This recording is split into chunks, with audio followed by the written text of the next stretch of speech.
네, 안녕하십니까. 사람들이 심하고 있는 김경준 목사입니다. 오늘은 성경과 그리스도의 증거라는 제목으로 말씀을 드리겠습니다. 본문은 요한복음 5장 33절에 39절이 되겠습니다. 제가 봉독하겠습니다. 너희가 요한에게 사람을 보내매 요한이 진리에 대하여 증거하였느니라. 그러나 나는 사람에게서 증거를 취하지 아니하노라. 다만 이 말을 하는 것은 너희로 구원을 얻게 하려 함이니라. 요한은 켜서 비치는 등불이라. 너희가 일시 그 빛에 즐거이 있기를 원하였거니와 내게는 요한의 증거보다 더 큰 증거가 있으니 아버지께서 내게 주사 이루게 하시는 역사, 곧 나의 하는 그 역사가 아버지께서 나를 보내신 것을 나를 위하여 증거하는 것이요. 또한 나를 보내신 아버지께서 친히 나를 위하여 증거하였느니라. 너희는 아무 때에도 그 음성을 듣지 못하였고 그 형용을 보지 못하였으며 그 말씀이 너희 속에 거하지 아니하니 이는 그의 보내신 자를 믿지 아니함이니라. 너희가 성경에서 영생을 얻는 줄 생각하고 성경을 상고하거니와 이 성경이 곧 내게 대하여 증거하는 것이로다. 아멘. 저번 주일에 제가 일반 계시에 대해서 말씀드렸습니다.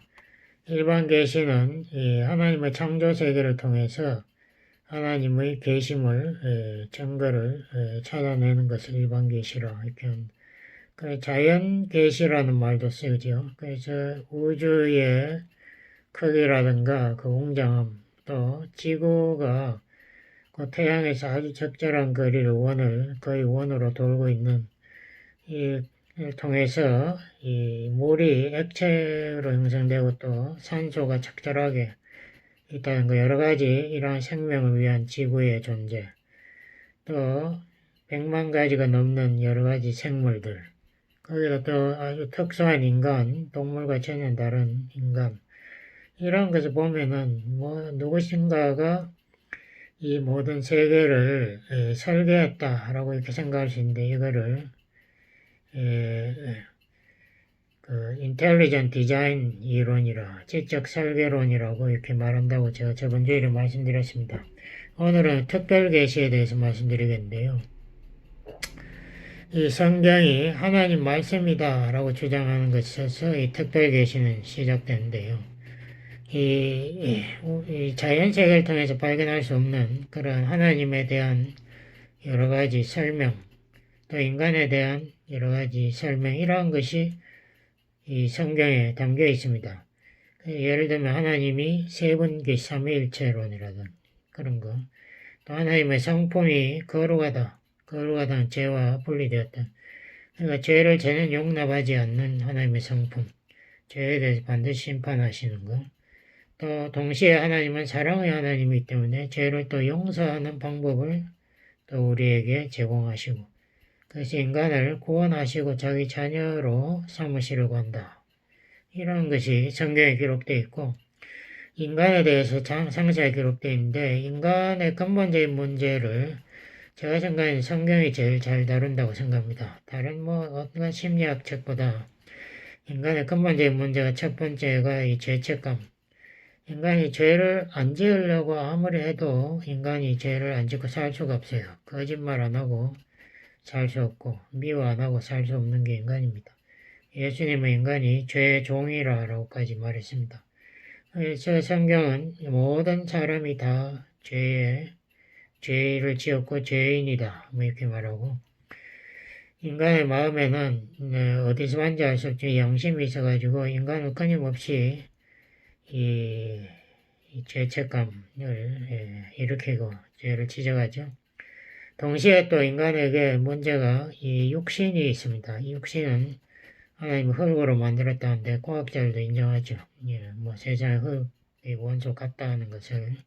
근데 이 육신이 매우 연약해가지고 병도 잘 걸리지만 나이를 먹으면 반드시 죽습니다. 예외 없이 죽는데 이 사망의 문제, 이 죄의 문제 이것이 인간의 가장 근본적인 속죄인 같은데 성경이 이 문제를 아주 정확하게 다루고 있고, 예, 이 육신의 문제도 예수님의 부활, 그것에 인간이 참여함으로써 해결할 수 있다고 말합니다. 그래서 예수님이 오셔서 십자가의 죽음으로 우리의 죄값을 지불함으로써 예수를 믿으면 우리가 속죄 선물을 받고, 또 예수님이 인류 대표로 죽은 데서 또 하나님 아들이니까 능력으로 부활해서 사망을 정복했지 않습니까? 그러므로 예수님을 믿으면 그의 부활에 우리가 재림 때 동참할 수 있다. 이런 거 성경이 가르치는 거죠.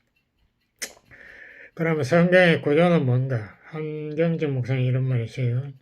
사람들에게는 두 첩의 약이 필요하다. 하나는 구약이라는 약, 또 하나는 신약이라는 약. 그것도 좋은 말씀인데요.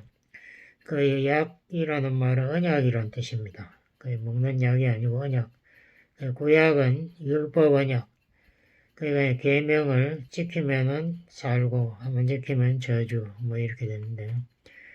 이 인간이 아무도 이 언약을 지킬 능력이 없다는 것이 성경의 이야기고, 그러므로 구약에는 율법만 있는 것이 아니라 그 성전 앞에 이 제단이 있습니다. 그 속죄 제물을 바치게 되어 있어요. 그래서 죄사함의 길이 있다는 것을 가르치는데, 신약 성경은 이 죄사함이 어떻게 이루어졌나, 그것을 예수님이 옴으로써 우리 죄값을 십자가에 치렀다.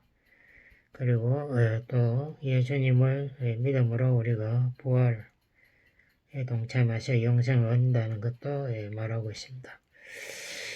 구약은 모세 BC 1450년경에 모세가 처음 기록해서 그 다음 말라기까지 BC 430년 약 1000년 동안 기록되었고, 신약은 AD 50년에 바울이 시작해서 요한계시록 AD 95년까지 약 50년 동안 신약 성경이 완성되었다고 볼 수 있습니다. 요한복음 1장 17절은 이 구약의 신약으로 넘어가는 것 잘 한 구절이 설명한데요. 모세로부터 온 율법이 구약의 시대라면은 예수님으로부터 온 은혜가 신약 시대다라고 한마디로 이것을 잘 요약하고 있습니다. 은혜라는 것은 우리가 율법 지켜서 하나님 앞에 인정받는 게 아니고 죄인으로서의 자격이 없지만은 하나님의 사랑, 호의로 우리가 이 하나님의 그 사랑으로 우리가 용서받고 구원받는다는 거죠. 구약은 모세 오경 그 율법을 기록했고, 또 이스라엘의 역사를 기록한 선지자서, 그리고 하나님의 찬양을 기록한 시편, 시가서, 그리고 또 예언서, 이 선지자 예언서가 있습니다. 그래서 내부로 나눠지는데요. 총 39권, 신약은 예수님의 생애와 가르침, 그래서 기록한 사복음서, 그리고 교회사와 선교사 역사를 기록한 사도행전, 그리고 서신, 편지, 사도들의 편지, 이것이 우리에게 복음이 뭔가, 교리와 이 교회 조직에 대해서 말하고 있습니다. 마지막으로 예언서 마지막 때를 말하는 요한계시록 이렇게 네 번으로 나눠져 있고요.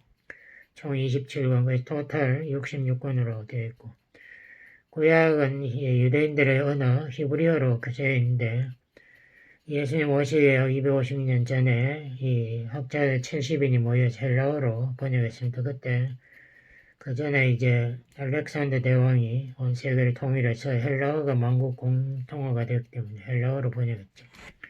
그래서 이것을 70인 번역판이라고 하고, 신약 시대에는 아람어도 쓰고 있지만은 그보다도 헬라어가 온 세계 공통 언어였으니까 이 신약의 모든 성경은 헬라어로 기록되었고, 그 당시 이제 로마가 온 세계를 통일했기 때문에 로마는 라틴어를 썼기 때문에 제롬이라는 사람이 라틴어로 번역했습니다. 그 이후에 번역이 없었는데 1300년경에 위클리프 영국 사람이 영어로 번역했고, 그 1500년 지나서 루터가 독일어로 번역했죠. 그래서 구텐부르크가 처음 인쇄 기계를 만들어서 이 루터 번역판 독일 성경을 온 세계에 출판했습니다. 그 이후로 지금까지 한 해도 빼지 않고 성경은 항상 베스트셀러였다라고 기록되어 있습니다. 그러니까 성경이 그렇게 간단한 책이 아닌 것 같아요. 온 세계 사람이 다 읽는 그런 아주 세계에 인기 있는 책이죠. 성경의 신뢰성, 우리가 왜 성경을 우리가 믿을 수 있는가? 여러 가지 이유가 있겠지만, 첫 번째로 직접 본 사람들이 기록했다는 거죠. 뭐 예외로 마가복음 같은 것이 있지만은, 마가복음도 실제로 보면은 예수님의 수제자 베드로가 이야기한 것을 마가가 받아 적은 거예요. 그러니까 이것도 어떻게 보면 베드로 복음이라고 할 수도 있죠. 그래서 요한 1서 제가 1절에서 1장 1절에서 2절을 제가 한번 읽어봤어요. 요한 1서를 쓰면서 이렇게 말했습니다. 이 태초부터 있는 생명의 말씀에 관하여 예수님에 관하여 우리가 들은 바요 눈으로 본 바요 주모와 우리 손으로 만진 바라 예수님 직접 교제했다면 이 생명이 나타내신 바 된지라 이 영원한 생명을 우리가 보았고 증거하여 너에게 전하노니 이는 아버지와 함께 계시다가 우리에게 나타내신 바 된 자니라. 그렇게 해서 예수님에 대해서 사도들이 직접 같이 살았다는 것을 여기서 이야기하고 있습니다. 성경에 또 우리가 신뢰성, 정직성을 우리가 들 수 있는데요. 성경에 기록된 것이 예수님 후 이 11제자가 교회 지도자로 있을 때 성경이 기록됐습니다. 근데 복음서 내용을 특히 보면은 이 제자들의 실수를 그냥 적나라하게 다 적어놨어요. 특히 베드로의 실수가 너무나 많이 기록되고 예수님을 3번 부인한 거 뭐 이런 거 다 기록되어 있거든요. 그런 것을 볼 때에 그 당시 지도자들의 그 내용을 거짓으로 기록했다면 그 사람들, 다른 사람들이 가만 안 있겠죠. 그래서 이 성경이 그렇게 간단하게 뭐 조작됐다 이런 것은 제가 생각에 맞지 않는 것 같아요. 또 성경은 역사 기록을 많이 이야기하고 있는데요.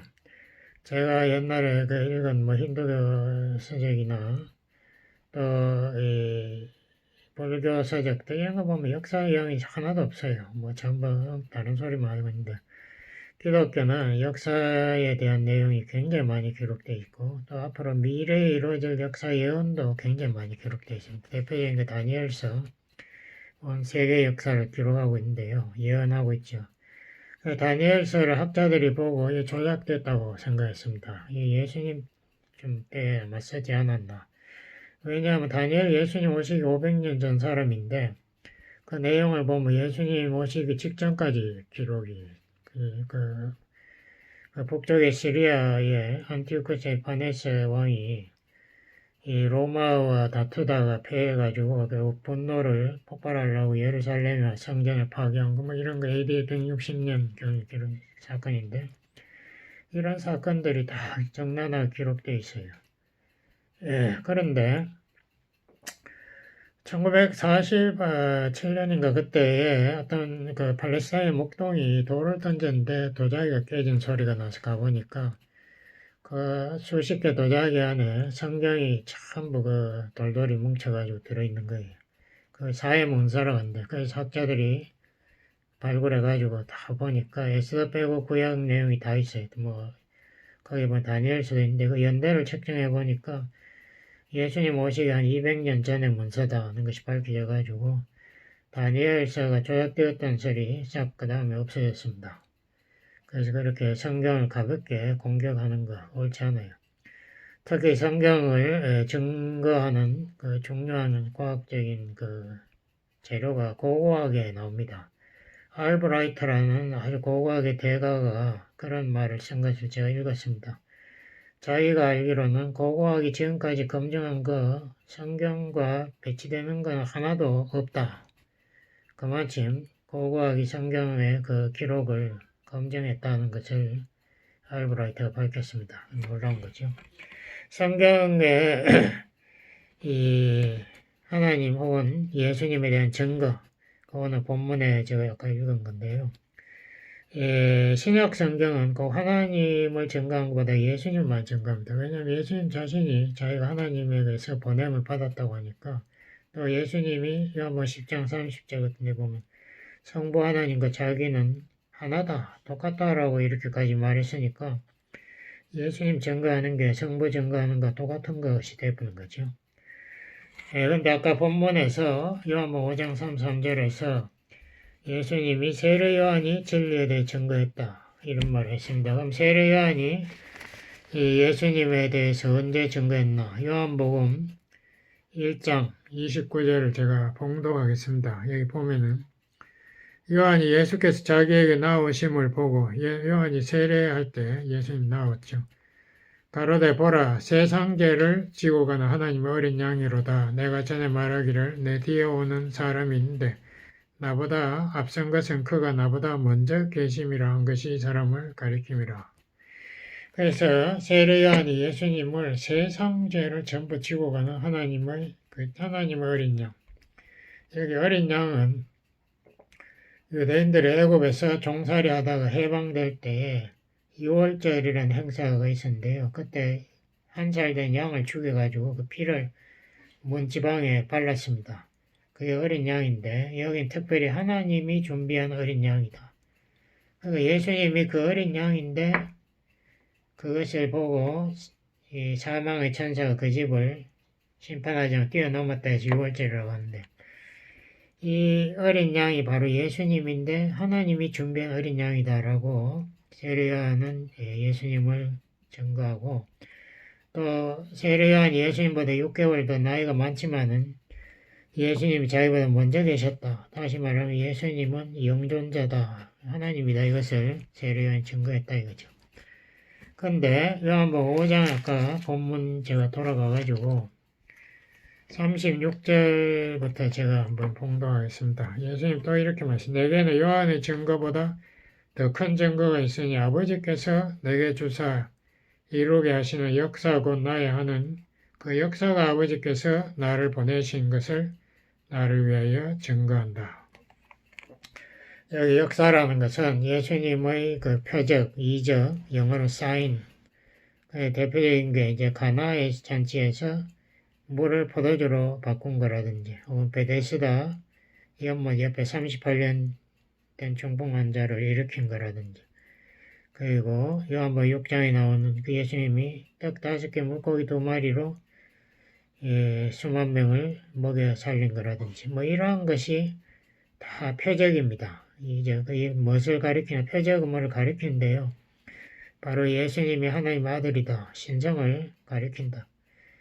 그래서 예수님의 사역을 보고 예수님이 하나님 보낸 구세주라는 것을 믿으라 이 말이죠. 그 다음에 5장 37절에 보면 또 예수님이 이렇게 말했어요. 또한 나를 보내신 아버지께서 성부께서 친히 나를 위하여 증거하셨느니라. 그 성부 하나님께서 예수님을 언제 증거했나? 예수님이 그 세례요한 처음 만났을 때, 세례 받았을 때, 거기 보면 하나님께서 이는 내 사랑하는 아들이다, 내가 저를 기뻐한다라고 이 증거하는 소리가 들렸지 않습니까? 그때 성령이 비둘기같이 예수님이 임했다는 말도 있는데, 또 예수님이 높은 산에 그 갈릴리 북쪽에 변화산상에 올라갔을 때에도 예수님 모습이 변해서 해같이 빛났는데, 그때 하늘에서 목소리가 나는데 하나님의 소리가 들렸습니다. 바로 예수님이 하나님 사랑하는 아들이고 그의 말을 너희는 들으라, 다루라, 이렇게 말했죠. 또 예수님이 십자가 못 박이기 전 일주일 전에 예루살렘 입성, 그걸 종려주일 입성이라고 하는데, 그때도 소리가 들렸습니다. 예수님이 하나님 사랑하는 아들이다. 또 우리가 일반 상식적으로 생각할 때 예수님이 죽었다가 부활했을 때 그 부활이 예수님의 하나님의 아들인 것을 하나님이 부활을 통해서 예수님을 증거했다는 것을 우리가 알 수 있습니다. 이 사도행전 17장 제가 31절을 봉독하겠습니다. 이는 정하신 사람으로 하여금, 정하신 사람 예수님이죠, 천하를 공의로 심판할 날을 작정하시고, 하나님이 예수님이 심판할 날을 그러니까 예수님이 재림할 때 심판주로 재림한대요. 그날을 하나님이 작정해 놓으시고 이에 저를 그리스도를 죽은 자 가운데서 다시 살리신 것으로 부활시킴으로 모든 사람에게 믿을 만한 증거를 주셨음이니라. 이렇게 말하고 있습니다. 그러니까 예수님 부활이 바로 하나님께서 예수님을 메시아로 보냈다는 것을 증거하고 있다는 거죠. 5장 39절에도 보면 또 다른 증거가 예수님 말씀하시는 것이 있습니다. 제가 그것도 봅니다. 너희가 성경에서 너희라 유대인들 성경에서 영생을 얻는 줄 생각하고 성경을 상고하거니와 그 말이 맞는데 이 성경이 곧 내게 대하여 예수 자신에 대하여 증거하는 것이로다. 그래서 성경이 바로 예수님 메시아라는 걸 증거하는데 유대인들은 그러면 성경을 그렇게 열심히 읽는데 왜 예수님 못 알아봤나? 고린도후서 3장 14절 15절에 보면 이렇게 써놨어요. 바울이 유대인들은 메시아를 못 알아봤다. 성경을 읽는데도 못 알아봤는 이유가 성경을 읽을 때에는 항상 그들의 눈에 수건이 덮였다라고 이렇게 이야기합니다. 그게 무슨 말인가 하면은 옛날에 모세가 하나님 보고 그 얼굴이 광채가 나니까 유대인이 무서워하니까 수건을 덮었는데 그걸 빗대어서 말한 건데요. 성경을 아무리 읽어도 영안이 떠지지 않으니까 그 성경에 나오는 그 진리, 그 하나님의 빛을 볼 수가 없는 거예요. 그게 다시 말해 영안이 떠져야 성경을 읽어도 알아보고 메시아를 알아보는 거지 못 알아봤다 이 말이에요. 제가 유대인들 보면서 그런 의심을 많이 가졌습니다. 당신들은 이 구약에 보면 아침 저녁으로 동물을 죽여서 제사를 드렸는데 그 동물이 왜 죽은지 아느냐? 그 사람들은 모른대. 그런데 동물을 죽인 이유는 우리가 뻔히 알죠. 우리의 속죄 제물로서 동물이 죽었는데 동물이 죽었다고 제사한다는 게 아니고 동물은 예표 손가락이에요. 앞으로 메시아가 와서 우리 죄를 위해 죽는다는 것을 하나님께서 수천만 마리의 동물을 죽여서 이스라엘 백성이 가르쳤는데 이스라엘 백성도 하나도 못 깨달은 거예요. 동물이 왜 죽는지. 그래서 유대인의 유명한 그 레바이가 쓴 책을 제가 한번 읽어봤습니다. 거기에서 그 레바이가 이사야 53장에 대해서 자기가 카멘트를 적어놨는데요. 제가 읽어보니까 이래놨더라고요. 이사야 53장은 성경에서 가장 해석하기 어려운 책이다. 예? 도살장에 끌려가는 그 어린 양같이 이 선지자가 죽었다는데 선지자가 누구냐? 이게 도대체가 해석이 안 된다. 뭐 이렇게 써놨더라고요. 우리가 크리스찬이 보면 너무나 간단한 거죠. 예수님이 우리 죄를 위해서 죽었다는 것을 앞으로 죽는다는 것을 이사야 3장이 예수님 오시 700년 전에 기록한 건데 그것만 봐도 너무 분명한 건데 그걸 안 믿는 거예요. 뭐 안 믿기 싫은 것도 있겠죠. 하여튼 그걸 메시아라는 거 절대 메시아가 죽는다고 인정 안 합니다. 구약 성경에 보면 메시아가 두 번 온다는 게 분명해요. 거기에 미가서에 보면은 베들레헴의 어린 아기가 혹은 이사야에도 뭐 그런 말 아기가 태어났다 메시아 노래에도 나오지만 다니엘 7장에 보면은 메시아가 오실 때는 구름을 타고 하늘 구름을 타고 나팔 소리에 따라서 내려온다. 그러면 두 번 오는 것 분명하다. 이게 아기로 오는 거하고 하늘 구름 타고 오는 거 다른데 이 유대인들은 메시아가 오면은 다시 떠나지 않는다고 주장하더라고요. 영원히 영존하는 왕으로 다스린다. 그런 게 성경에 어디 있어요? 그거는 예수님이 재림하고 나서 두 번째 오고 나서 이제 영존한 왕으로 다스리는 거예요. 처음에는 와서 죽으러 오는데 무슨 영존하는 왕입니까? 그러니까 이스라엘 백성들은 이 구약을 아무리 읽어도 예수님 못 알아보는 거예요. 근데 예수님이 부활하고 나서 누가복음 24장 27절에나 34절이었죠. 예수님 자신이 성경의 주인공이다. 모든 성경이 자기에 대해서 기록됐다. 예표 이걸 보면은 이걸 충분히 이해할 수 있죠. 거기에 모든 기적이 있는 이런 것이 다 예수님을 가리키고 있는데 예? 예수님이 메시아라는 것을 유대인들은 깨닫지 못한 거예요. 예, 성경에는 이 주제가 하나밖에 없습니다. 이 1600년 동안 기록되었고 40여 명의 저자가 기록했지만은 주제는 하나밖에 없어요. 힌두교 제가 옛날 교수 가르치는 거 제가 들었는데요. 힌두교는 뭐 몇천 년 동안 배가 같은 기록되기 때문에 그 주제가 왔다 갔다 저희끼리도 충돌한다고 솔직하게 고백하더라고요. 기독교는 주제가 뭔가 하나님이 인간을 하나님과 교제하기 위해서 하나님 형상으로 창조했는데 인간이 죄를 범함으로써 하나님의 뜻을 따르지 않으므로 하나님이 다른 방법, 독생자를 보내어서 인간의 죄를 용서하시고 하나님의 형상을 회복한다. 이게 성경의 주제입니다. 처음부터 끝까지가 그 내용이에요. 그러므로 인간은 율법으로 우리가 하나님 앞에 인정받을 수 없고 저주 갈라디아서 3장 10절 보면 모든 율법 지키려는 자는 다 저주받는다. 왜냐하면 모든 율법 계명을 다 지킬 수도 없고 항상 지킬 수도 없기 때문에 인간은 저주거리다 이렇게 분명히 기록되어 있는데 그 대신에 구약에 기록된 제사 제도에 의해서 메시아가 와서 우리의 속죄 제물이 됨으로써 그것을 믿으면 우리가 제사함 받고 그 메시아의 의를 우리가 메시아 믿음으로 선물로 받는다. 이게 우리가 복음입니다.